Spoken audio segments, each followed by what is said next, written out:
design and fabrication services sa mga food processing equipment. Kasama din po dito yung mga filling equipment. Kung mag-automate, nagbibigay sila, pwede sila mag-design kung paano i-automate yung system. And ito si NISCO, isa din siya sa adapters ng mga design and mga technologies na produce ng DUST, yung aming Metals Industry Research and Development Center. So accredited licensed fabricator po siya ng mga tinatawag na namin na high impact technology solutions equipment para sa food processing. And yung kanina, sabi ko nga, yung ating mga micro, small, and medium enterprises to be able to do their product development activities, nakakailangan din ng support pagdating sa laboratories and facilities. Bukod sila, yung ating mga researchers din, para doon sa kanilang research activities, kailangan din ng mga laboratory facilities. And with this, CDUST, we have been continually expanding din yung aming mga S&P facilities na pwedeng i-access both by our partners from the industry and of course yung partners din natin from the academe. So siguro maganda ko i-share dito sa maraming facilities nila. Sabi natin, di ba, parang papunta tayo sa Industry 4. So, pero karamihan ng ating mga MSMEs, halos nandoon pa tayo sa mechanized or semi-mechanized processes.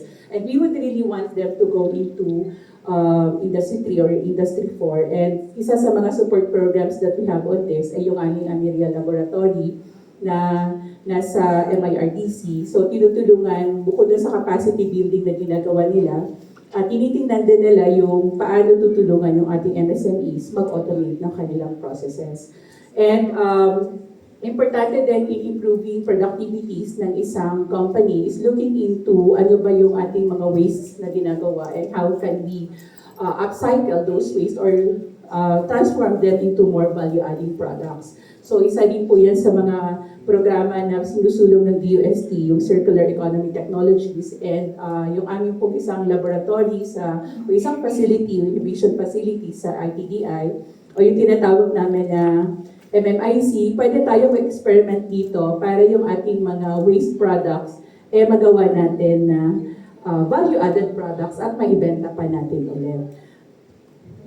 Bukod po doon sa micro, small, and medium enterprises, parati namin sinasabi, sabi ko nga po kanina, ang science, technology, and innovation, hindi lang siya para sa mga super researchers, hindi lang siya para doon sa industry sector natin, inclusive ang science, technology, and innovation. And we really want na yung ating pong STI outputs ay nararamdaman sa lahat ng antas ng lipunan. And therefore, we also have yung aming pong tinatawag na programa na Community Empowerment through Science and Technology Program. Ito naman, tumitingin into 5 areas doon sa ating mga disadvantaged communities. Kung ano yung mga STI interventions na pwede pa natin ibigay sa kanila para tumaas yung kanilang quality of living or magkaroon sila ng opportunities for income, magkaroon ng additional na pwede pagkakakitaan. So under the CES program, meron kami ditong parang 5 aspeto na tinitingnan.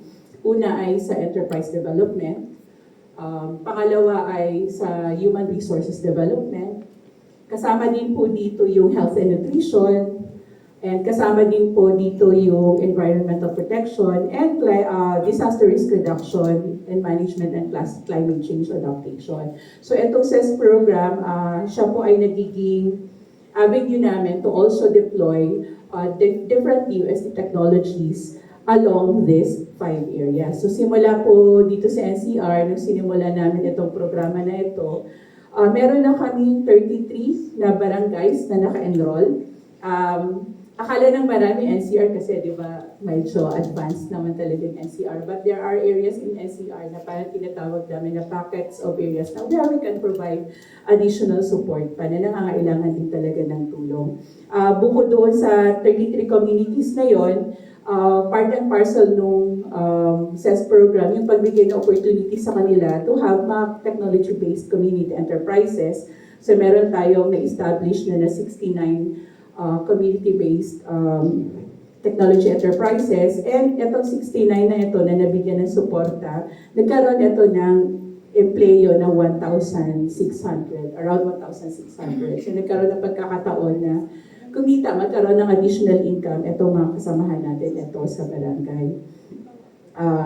Sabi ko nga kanina, yung CES ay isa din siyang sa plataforma namin where we can showcase as well yung mga DUSD-supported technologies. So doon sa isang community namin sa Kamanava area, meron kami diyang dineploy na tinatawag namin na parang pwede mo siyang gamitin na urban aquaculture, so urban catfish farming siya. Yung researcher na yung nag-develop ng technology nito, isa siyang researcher sa Mindanao. Tapos set up assisted company na rin siya. So dinesign niya itong mekanismo para parang nasa-simulate kung paano lumalaki yung mga catfish. And therefore, malaki yung nagiging potential source of income doon sa community na pwedeng mag-adapt itong technology na ito. Bukod doon sa catfish farming system na ito, meron kasama din sa mga dinedeploy namin under this program. Dito kasi sa NCR, wala naman na tayo pagtataniman, di ba? Pero meron tayo opportunities for urban agriculture. So yung urban agriculture technologies that were supported and generated by DUSD ay dito namin din tinatransfer, and iba pa din na urban agriculture technologies na gawa naman ng ating higher education institutions gaya nung sa partnership namin with Rizal Technological University dito sa Mandaluyong. Meron silang dinivise na system na parang ino-automate mo na yung pagmamonitor ng mushroom growing para tama yung humidity, para tama yung temperature. So automated system na siya. So isa lang yun sa mga technologies that we deploy dito sa Community Empowerment through Science and Technology program. And under this program also, kasama yung environmental protection and conservation, as well as yung ating support doon sa solid waste management initiatives. So under this, we also deploy yung aming pong bioreactor na dinevelop ng DUST, Industrial Technology Development Institute, and yung dual drum composter na dinevelop din ng Industrial Technology Development Institute. Ang kagandahan dito sa technology na ito, bukod doon sa ma-address mo yung waste management sa isang city o kaya sa isang barangay, pwede rin siya opportunity for additional income doon sa barangay kasi pwede nilang nabebenta nila yung compost na na-generate dito sa system. And of course, disaster risk reduction and climate change adaptation. So under this program, yung iba-ibang technologies for DRRM ay ating din pong dinedeploy doon sa mga partner natin na barangays under the CES program.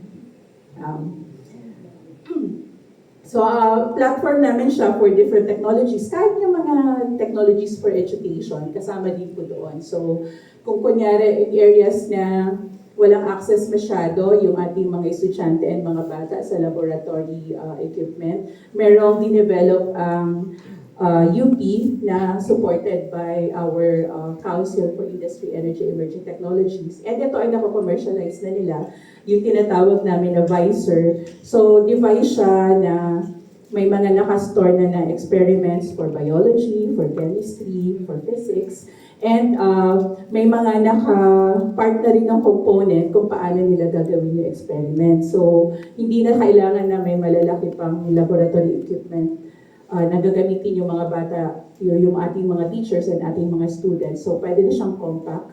Tapos, mas affordable siya kaysa doon sa mga individual laboratory equipment pa na pwedeng gamitin.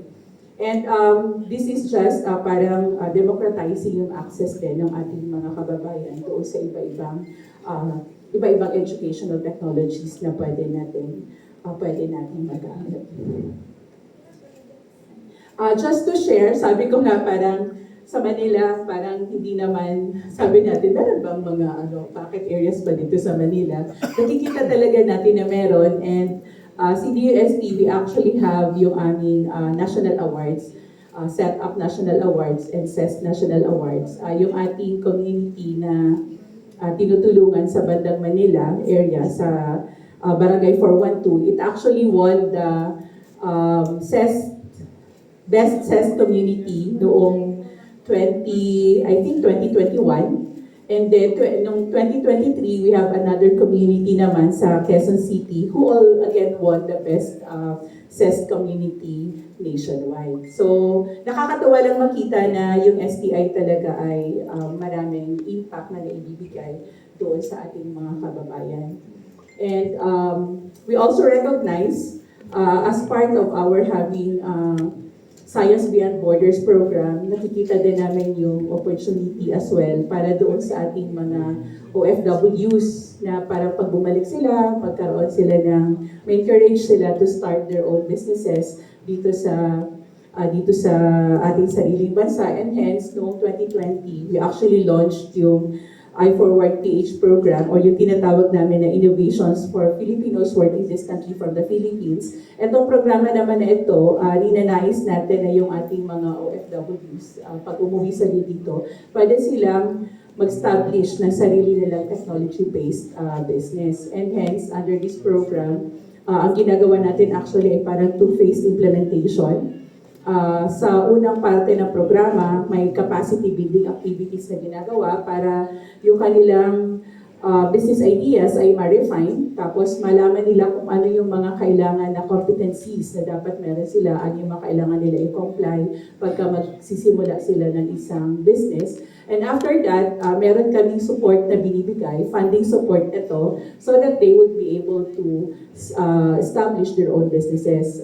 Maximum ito ng 500,000 na pwede nila gamitin para sa equipment na kakailanganin nila doon sa kanilang business. Tapos meron itong tinatawag namin na grant component. Yung grant component niya, para doon sa kanilang testing requirements o kaya kung kailangan mo nilang mag-pilot test ng konting volume lang para makita kung ano yung acceptance nito sa market, pwede din yun. Yung funding para sa equipment, yun ay meron na yun ng refund component. Pero ang kagandahan nito, kagaya ng sa setup program namin, yung funding component actually pwede nilang i-refund sa loob ng 3 taon.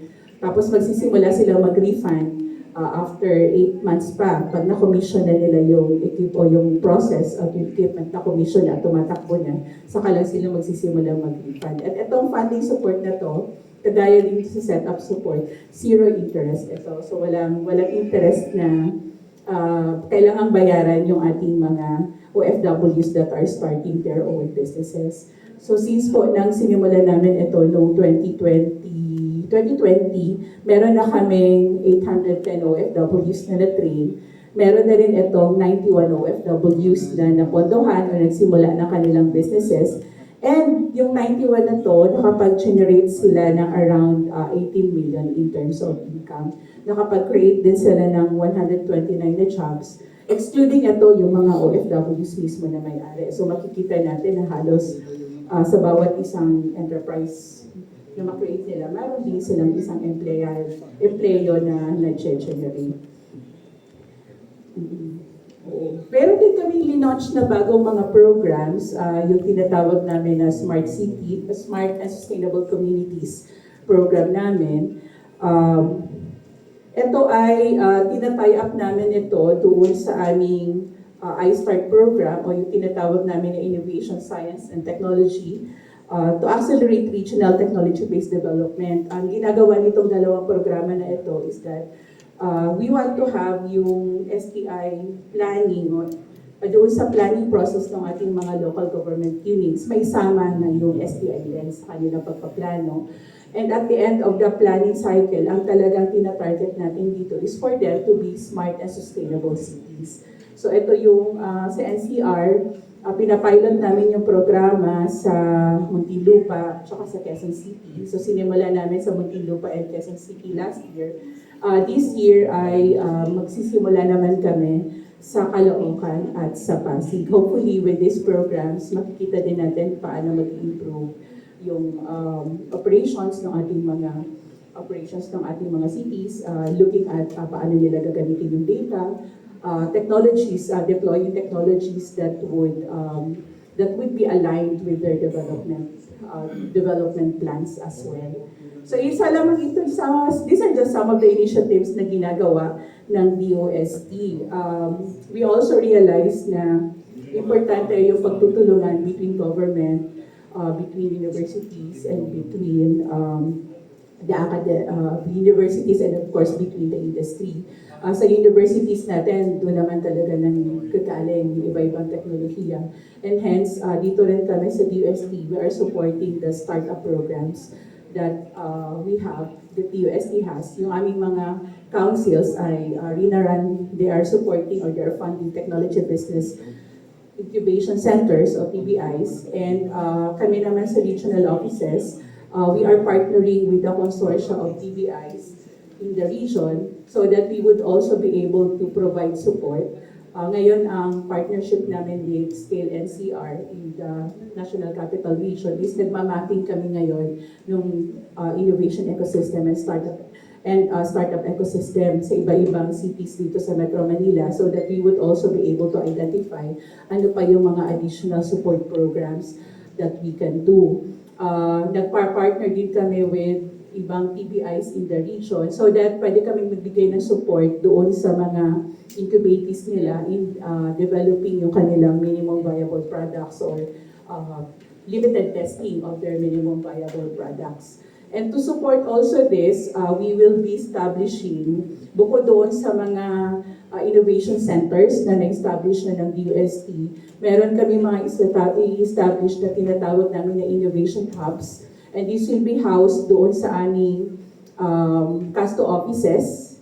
I-house din namin ito in partnership with local government units, in partnership with academic institutions. And we foresee these hubs as areas where pwede namin tulungan yung mga potential technology, potential student technopreneurs natin na mag-ideate ng kanilang produkto. As they ideate, meron pa kami ibang support programs na pwede ibigay, gaya ng access to sa iba-ibang facilities na ng UST for product development. Busy po kasi maraming event po ngayon. And hopefully, Bali ako lang po as we sinatakbo dito. we can usher them pagdating na doon na sa TBI program so that they be able to further define yung produkto or further enhance yung kanilang minimum viable product and hopefully launch yung kanilang startup business. Habang lumalaki sila, nakaabang din doon yung aming program na Small Enterprise Technology Upgrading naman. So we try to look at the whole value chain ng ideation to commercialization and look at ano yung mga support programs na ino-offer namin sa buong DUST system from ideation to commercialization. And recently as well, we launched yung aming program Propel. So itong program na to would really streamline yung aming mga various technology transfer initiatives. So kasama din dito bukod yung mga TBI facilities namin, magiging part of the program yung parang mga market readiness assessments, kasama din po dito yung market scoping, ano ba yung changes na abroad, ano yung mga industry trends na locally and abroad. And this program is actually being shepherded by our Assistant Secretary for Technology Transfer and Commercialization.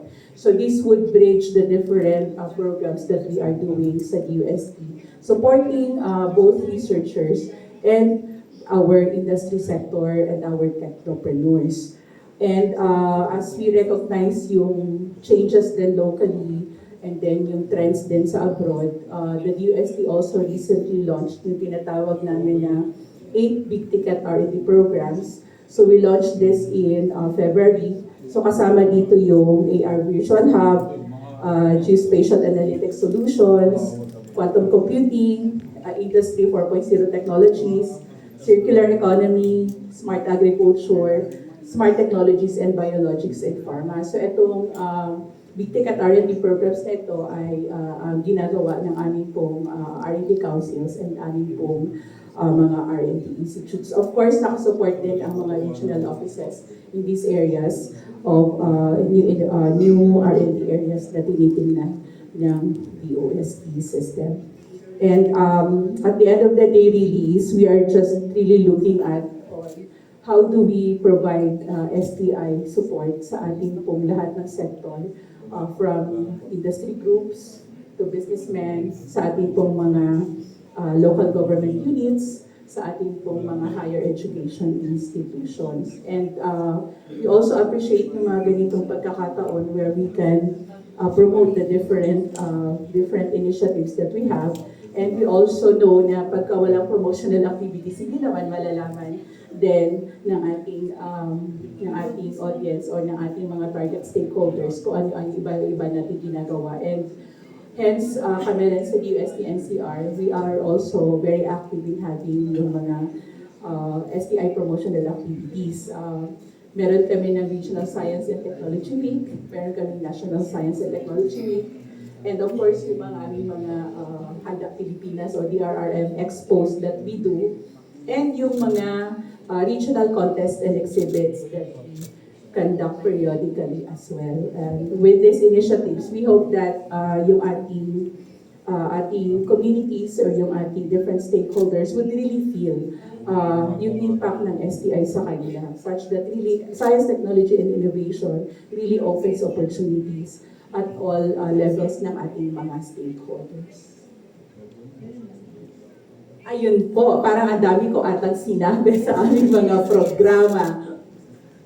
Ayan, maraming salamat po, RD Roms. Grabe, ang dami, ang sobrang exciting ng mga nabanggit mo kanina, no? And very eye-opening kasi ang dami pa ng programs ng DOST na hindi po popular in a sense na, pati yung mga agriculture support natin, yun pong catfish farming, hindi masyadong,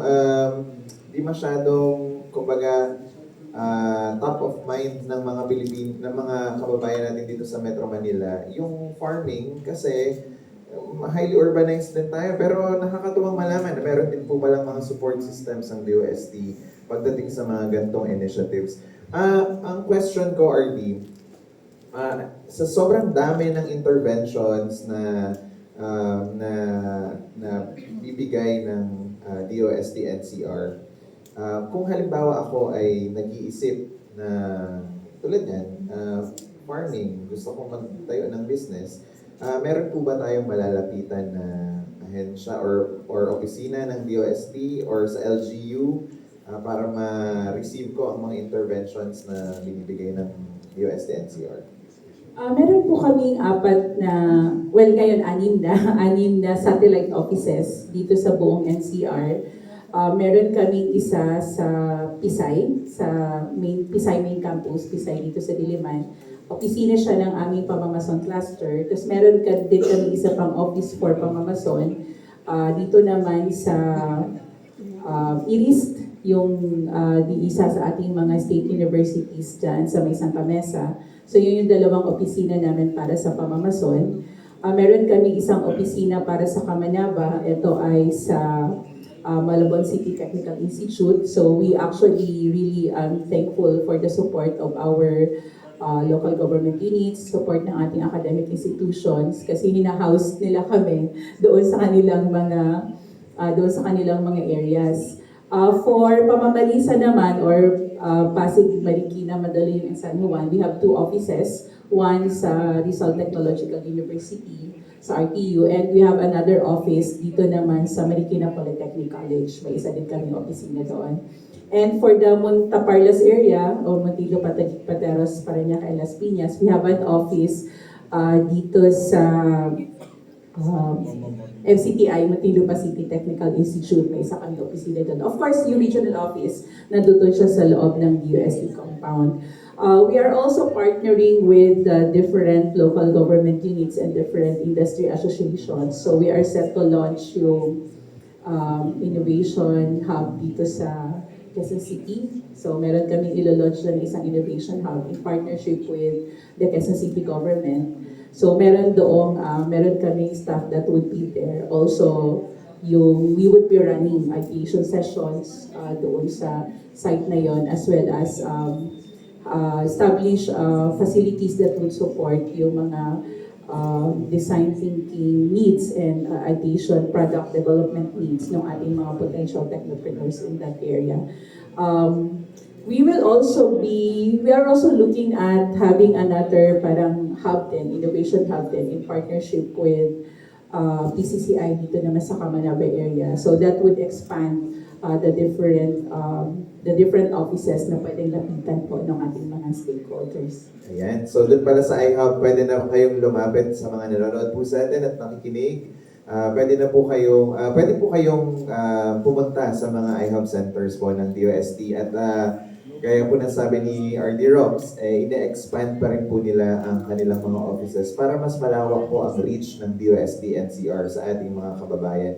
Anyway, for those who want to learn more about the programs of DOST NCR, para medyo mabigyan pa po tayo ng idea kung ano-ano po yung mga pwedeng i-look forward po natin sa DOST NCR. Panoorin po natin yung audiovisual presentation na prepare nila.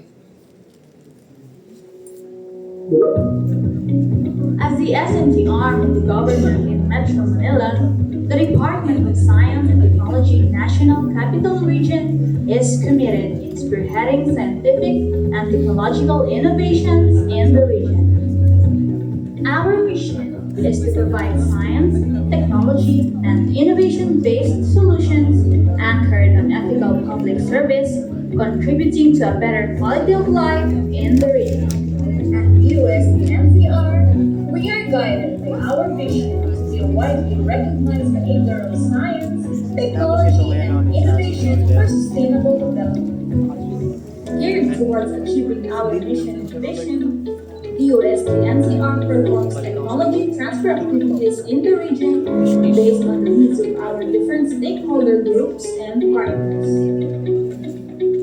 DOST NCR also plans and implements collaborative SMT-based programs and projects in partnership with the national government agencies, local government units, micro, small, and medium enterprises, community-based groups, academics, industry associations, and other public and private institutions. Through our various programs and services, we aim to provide science, technology, and innovation-based solutions to address social-economic concerns on health, education, disaster risk reduction and management, environment, and economic development. By strengthening partnerships and linkages with various organizations and institutions, DOST NCR extensively delivers its mandate to the people, contributing to a better quality of life in the region.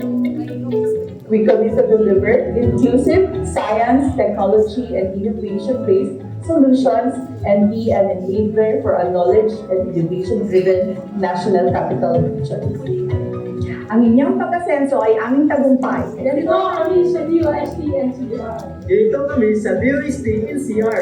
Ganito kami sa DOST NCR. Ganito kami sa DOST NCR. Ganito kami sa DOST NCR. Ganito kami sa DOST NCR. Ganito kami sa DOST NCR. Ganito kami sa DOST NCR. Ganito kami sa DOST NCR. Ganito kami sa DOST NCR. Ganito kami sa DOST NCR. Ganito kami sa DOST NCR.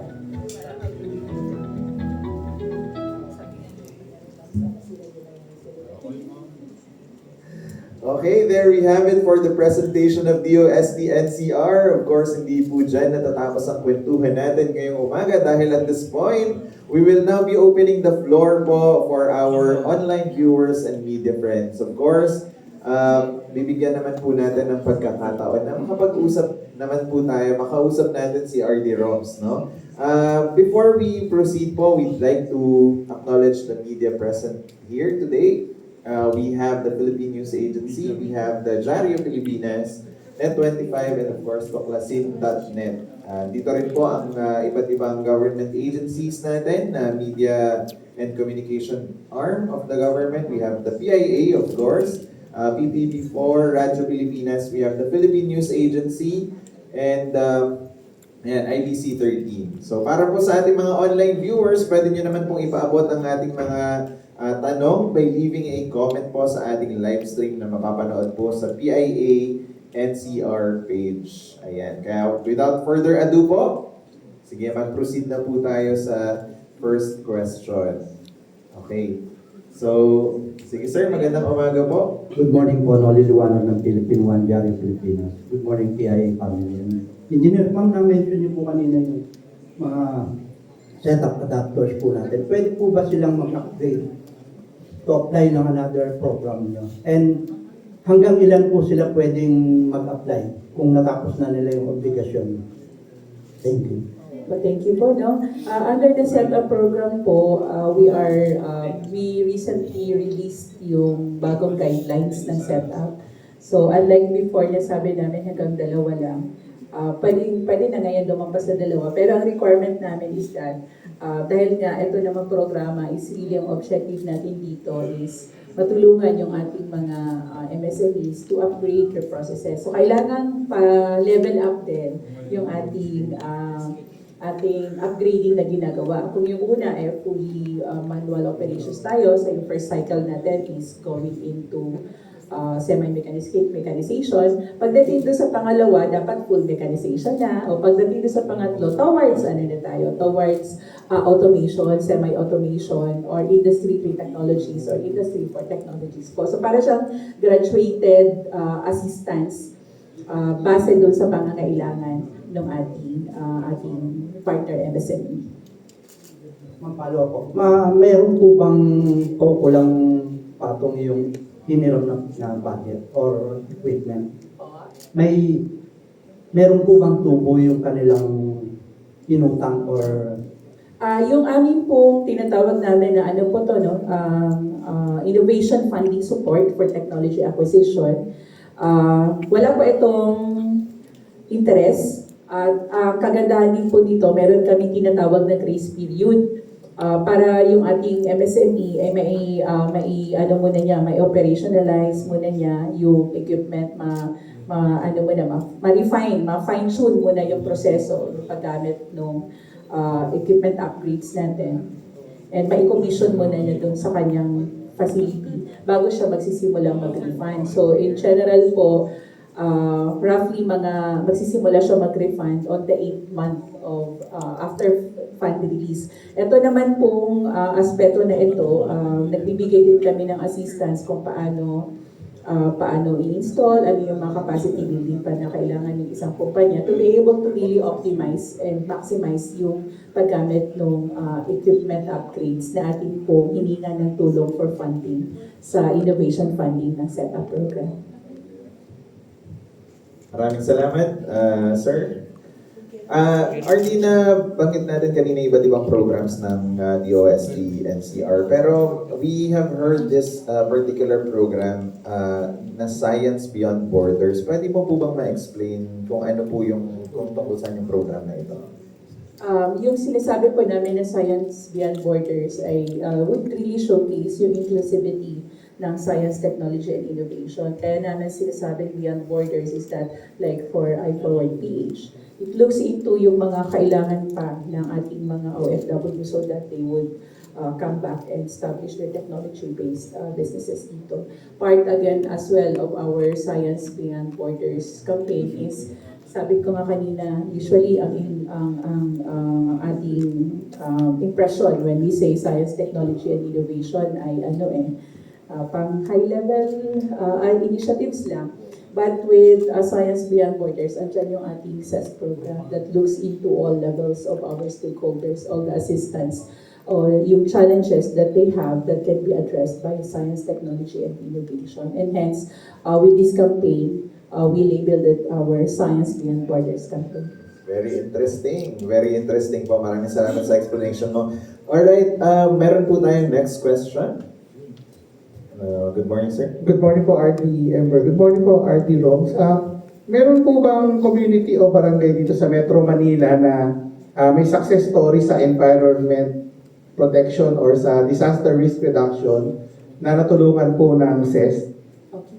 Yung dito po sa community natin sa Valenzuela, ang kanilang sa environmental protection, isa po sa technologies na dineploy natin sa kanila ay yung bioreactor.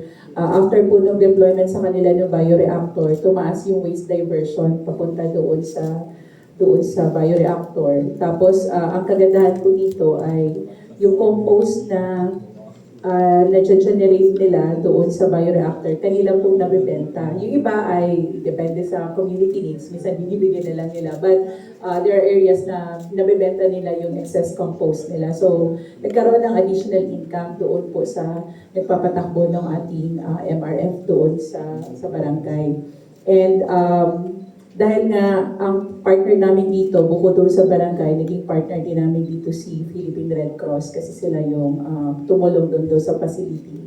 Bukod pa dito, dahil meron ng community na assist tayo o nabuo doon sa loob, yung isa pang technology na dineploy namin sa kanila ay yung tinatawag namin na vinegar acetator. Medyo may malapit kasing palengke. But usually, di ba yung maraming bumibili nung ano tawag dito, yung nyog. Marami bumibili ng nyog. Mahilig tayo sa ginataan. So, usually, tinatapon na yung... Sapan? Yung ano po, yung sabaw. Ay, sapan. Oo, yung sabaw nun, usually tinatapon na. So, tinatapon na sa sewerage. So, yun po, kinokollect. Tapos, ginagawa nilang, nagiging siya suka. So, from upcycling ngayon, instead na waste product siya ng mga palengke, nagagamit po nila for vinegar products. Ito naman pong technology na ito, kaya ang tawag ay vinegar acetator, dinevelop to ng Industrial Technology Development Institute. So, napapabilis yung fermentation time. So, parang facilitated yung fermentation para mas mabilis siya maging vinegar. So, yun po yung two technologies that we deploy dito po sa Valenzuela para po makatulong doon sa kanilang waste management initiatives. Ay, di para po doon sa mga simpleng tao, ano po yung ginagawa po ng bioreactor? Yung sa bioreactor naman po, di ba po required ngayon na ang bawat barangay ay merong MRF, Tapos yung lahat ng biodegradables natin, dapat yun ay nakokolekta.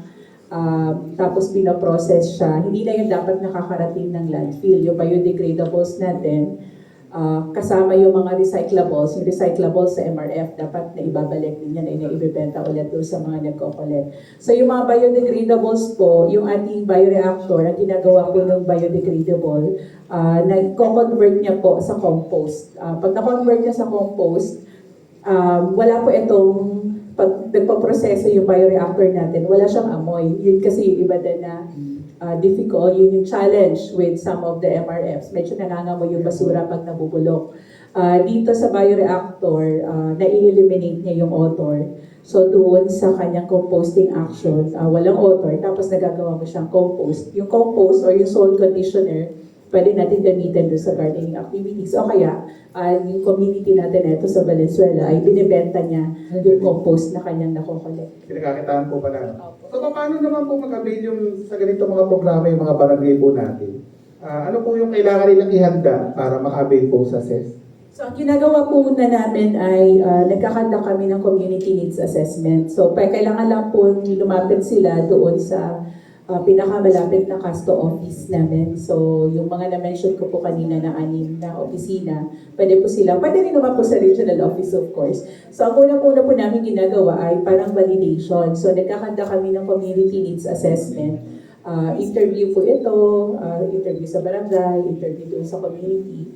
Kung ano yung kanilang mga pangangailangan across the 5 areas. After po ng community needs assessment, kung kinakailangan namin magdala ng mga experts from DUST to identify kung ano yung appropriate technology, ginagawa rin po namin yun. So, yun lang actually po, letter and then we can do na the community needs assessment. Kami naman po kasi sa DUST, dahil nga po medyo marami yung programa, so we try to identify kung ano yung appropriate program for you and gagawa namin ng paraan na kung ano yung pangangailangan mo ay maibibigay. Within, of course, the bounds of our mandato, which is science, technology, and innovation solutions, deployment of science, technology, and innovation solutions. RD, sana po samantalahin ko na. At kung may support po si DOST NCR sa halal industry natin. Thank you po. Sa buong DOST system po, na-establish kami ng halal verification labs. So meron tayong halal verification labs sa Region 4 and then meron din po sa Region 11. So bukod po doon, meron kaming National Halal Program. Capacity building po ito para sa lahat ng, meron kaming mga assessors na ngayon. Trinain din namin yung aming mga staff pagdating sa halal. So they're now conducting trainings and assessments doon sa nangangailangan ng halal support kung paano sila magiging halal yung process and paano sila makaka-comply dun sa requirements for accreditation. So nagbibigay po kami ng training activities dito and assessment activities dito. We will also be we're exploring projects with Intramuros Administration para sa halal programs, promoting yung mga MSMEs natin that are producing halal products. Paano pa sila matutulungan at paano malalaman ng mga tao na itong mga produkto pala na ito ay halal certified. Kung hindi man halal certified ay halal aligned. And meron din po kaming tinitingnan na partnership with TESDA kung paano naman natin makakagawa ng training program na parang virtual, masasimulate kung paano yung tamang pagpoproseso na halal compliant. So yun po yung mga aside doon sa halal verification labs that's being implemented by other UST regional offices and halal capacity building activities that's being implemented nationwide by all regional offices. Itong yung dalawang initiatives na tinitingnan namin gawin dito po sa National Capital Region. Ayan, maraming salamat. Napaka-comprehensive ng sagot ni RD Roms. I think we have another question po from the Philippine News Agency. Good morning po, ma'am. Good morning po. Marita Moay, Philippine News Agency. Ask ko lang po yung program ninyo for the OFWs, parang first time ko lang siya marinig. Is this in coordination with the DMW and is this of national scope or dito lang po siya sa NCR? National program po siya, so all regional offices are implementing this program. And we also have collaborations with DMW. So meron kaming memorandum of agreement signed with DMW. So they're promoting the program as well. Tapos they're providing complementary support. So pinopromote namin yung mga programs that they have. So marami din silang parang capacity building program na binibigay. Yung mga hindi namin cover doon sa I-Forward namin, which is yung I-Forward namin kasi ay focus lang siya doon sa business ideation, technology, enterprise business ideation, and yung funding. Pero alam naman natin na marami pa ibang pangangailangan ng ating mga OFW. So with that, rin-refer namin sa DMW. Yung DMW also helps in promoting the program. So meron din silang mga ginagawa regularly na parang mga exhibit and showcase. So yung mga ating mga I-Forward partners ng DUSTI nag-exhibit din doon po sa mga activities ng DMW. So meron po tayong signed agreement with DMW. Medyo marami po kasi yung mga OFWs natin ngayon na nare-repatriate recently, like this morning and tomorrow meron from Myanmar. Paano po ninyo pinipili yung mga beneficiaries nyo? Do they have to be active OFWs or pwede rin yung mga former OFWs or meron bang time frame like matagal na silang nakabalik dito, yung mga Saudi na nawala ng trabaho before, way back? Pwede rin ba silang mag-avail nitong programa ninyo? Yung aming pong I-Forward program, ang limitation po nito is that yung time frame, parang dapat bumalik sila sa Pilipinas within the last 3 years. Yun yung nakalagay sa aming guidelines.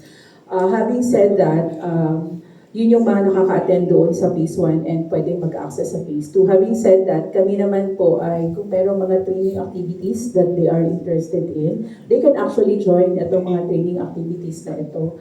Yung limitation lang pagdating doon sa I-Forward funding, ang eligibility requirements namin for now ay yung nakakabalik, recently bumalik, or like 3 years bumalik for the last 3 years dito sa Pilipinas.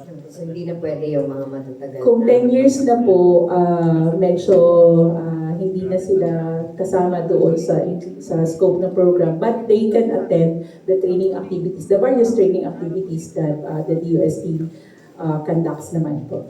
Nabanggit po ninyo kanina nasa 810 na OFWs, tama po ba yun? Yun po yung ating mga na-train since we started the program in 2020. And how many of these actually implemented their Doon po business sa ideas? 91, that's nationwide, sila yung nag-proceed doon sa tinatawag namin na phase 2 of the program o yung nagsisecure ng fund support.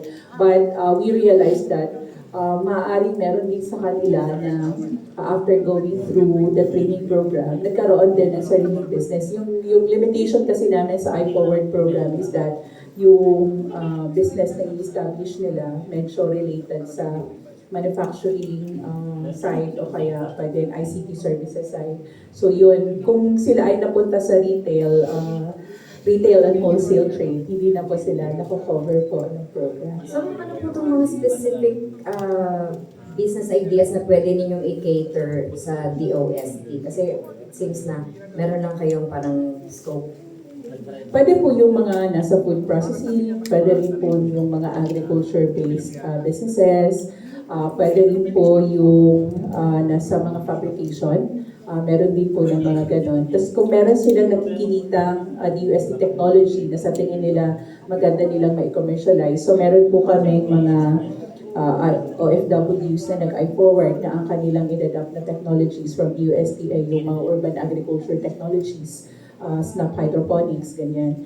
And yung aming tubig talino, which is produced by UST FNRI. Meron din na went into parang ICT services, so gumagawa sila nagpo-program sila ng solutions. They provide ICT solutions ngayon sa mga barangay. So yun, varied naman po. Hindi lang talaga namin nako-cover pagka parang retail and wholesale. Hindi po yun kasama. Unless na lang po ang kanilang product solution ay kumbari parang ERP that na pwedeng magamit ng ating mga nag-retail and wholesale. Yun, pwede po yun, covered po yun ng ating pong programa. Last na lang. Curious lang ako, dito sa Metro Manila, meron po ba tayong successful OFW, former OFW na nakapag-implement dito sa NCR? Dito sa NCR, ang masasabi siguro namin ay meron kaming halos lahat ng fundingan namin sa UST NCR, meron ng tatlo na nakatapos.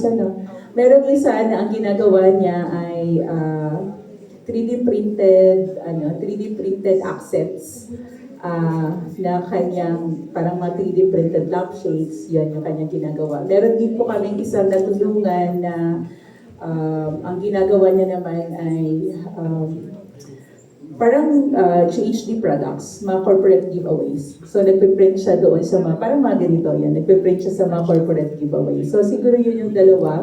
And sabi ko nga, varied kasi yung mga OFWs natin, very varied yung kanilang background. Merong mga parang elementary skills, elementary occupations, tapos meron namang mga high-tech, yung mga professional occupations talaga. So we cover naman yung the whole range na yun under the program. So meron kaming isa na actually ay matagal siya sa abroad na para siyang helper. So pag uwi niya dito, ngayon ay nasa food processing business siya ngayon. So nakakatawa din, and we actually showcase them sa mga events ng DFW. So yung to access doon pa rin sa iHub? To access po, pwedeng sila mag-email sa amin, iforwardph@ncr.usd.gov.ph. So yun po ay, ito kasing iForward, we run the first phase virtually. So para blended, para kung sila ay mahihirapang magpunta sa opisina, pwedeng yung sessions are actually done blended. So pwede rin sila pumunta doon sa aming pong mga CASTO offices o yung aming iHub offices, maaari dito sila pupunta doon. Yung minention ko na na offices, and then they can also send an email sa iforwardph@ncr.usd.gov.ph. Thank you po. Ayan, maraming salamat po. Medyo marami-rami na po tayong na-discuss at para po dun sa iba na hindi po nakapagbigay ng kanilang katanungan, pwede po kayong mag-email dun po sa email address na binigay ni RD Roms, or pwede rin po kayong mag-send ng message sa Facebook page nila, RD, no? Sasagutin naman po ng DOST NCR yan, or kahit po dun sa PIA NCR na Facebook page po, pwede po natin i-forward sa DOST-NCR ang inyong mga katanungan.